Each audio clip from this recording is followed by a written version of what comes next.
How did you first get into climbing? I first got into climbing when I was young and I wanted to climb the highest mountains in the world. What climbing experience did you have before the Everest climb?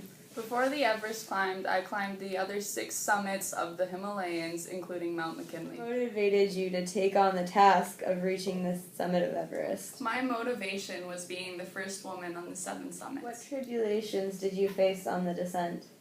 While on the descent, I was stuck in a huddle in the middle of a storm, and a very good friend of mine named Yasko died in the huddle, and I almost died as well. What were you thinking about when you were in the huddle?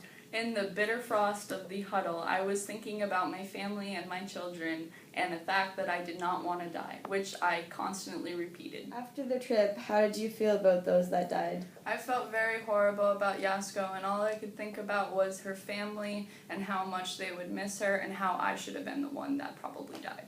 What were you thinking when you found out that Rob Hall was still on the mountain? I was very shocked that he was still on the mountain, considering he was such a skilled climber. What do you think you would have done differently if you were in Hall's situation? If I was in Hall's situation, I would have definitely not stayed up there, and I would have tried my descent as quick as possible, because I would be thinking about my children and my family and how much they would miss me if I were dead. What do you believe caused so many deaths?